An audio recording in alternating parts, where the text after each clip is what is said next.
Hey YouTube. So I come here today with some bad news.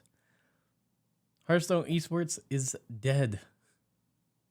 Maybe that's a bit of an exaggeration, but it's not that much of an exaggeration, as we just got our announcement for the 10th year of competitive Hearthstone Esports, and it doesn't look good. And they know that because in their Q&A they said, "Is Hearthstone dead?" or something along those lines. I don't really have a lot to say about the Masters Tour. It's pretty sad. It's very obviously bad. As someone that doesn't compete in constructed or standard esports, they're having 3 Masters Tour events that have no prize pool. That already is wild. I mean, it's just insane. Like, what you could go to regionals for any actual card. There's a prize, like packs, or I don't even know. Like, people are gonna have, I don't know. They could have. There's no prizes for the. It's crazy. It's crazy. And it all leads up to the World Championship for constructed, where they'll play for $500,000, which is a lot of money, but it pales in comparison to what the previous prize pools for Hearthstone Esports have been. And for Battlegrounds, obviously the mode I care more about, there's also going to be 3 events, down from 9 last year. There were 9 Lobby Legends last year. Now we're going down to 3. The prize pool overall will be $50,000 each. And they changed the competitive, the qualification format. And this is also a terrible change. They have removed the oft complained about qualifier system. No longer will we have to complain about the fact that there's only 3 games in these qualifiers. They're brutal, grueling. No, now it is entirely based on ladder. It will be the top 4 players based on competitive points, which I will put right here, the format to get competitive points.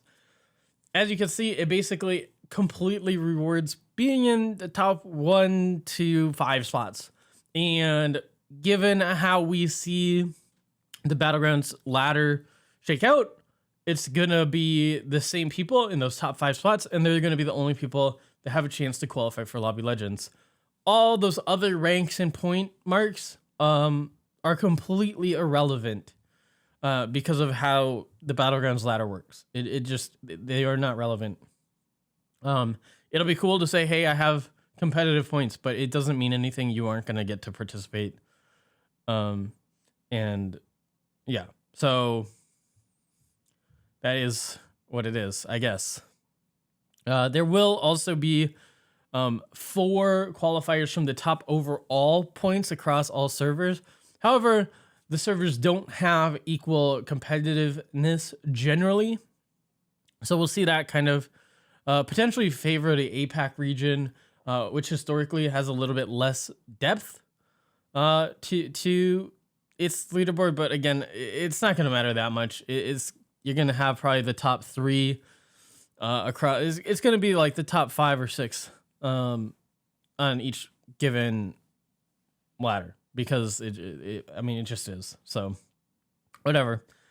I'm pretty sad because obviously this is a big decrease. I don't have a problem with there being fewer events, but I would have loved to see more participation instead of less participation, more players and stuff, focused on like a more of a cycle or a circuit in a series type stuff, but that is not the case.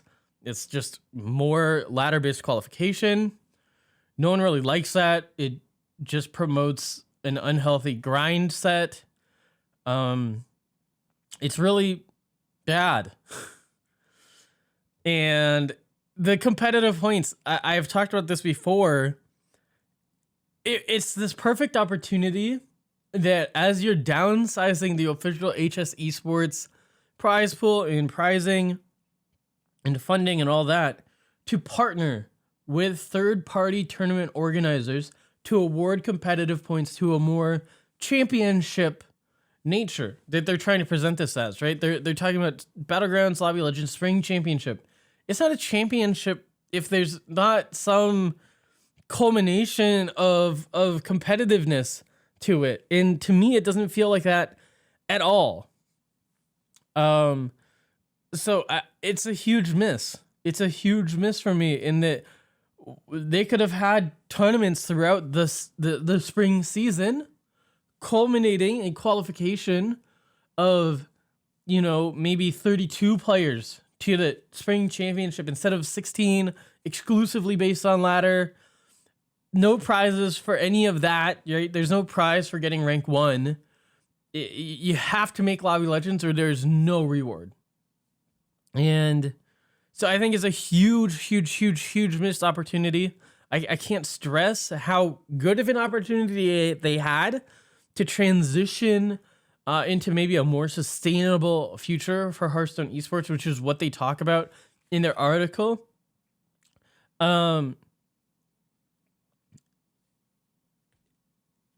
Instead, it seems like it's on more of a path of a wind down, where the future is not really being considered. It's the end times.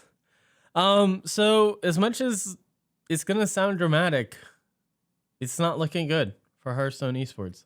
Let me know what you think in the comments down below. If you want more content like this, of course, subscribe, like the video, and I'll talk to you maybe when we get more news. I still hope to cast some Lobby Legends. It's a lot of fun. I'm sure the events themselves will still be exciting, but in terms of the format beforehand, it's a pretty big disappointment. So thanks for watching, and of course, as always, peace.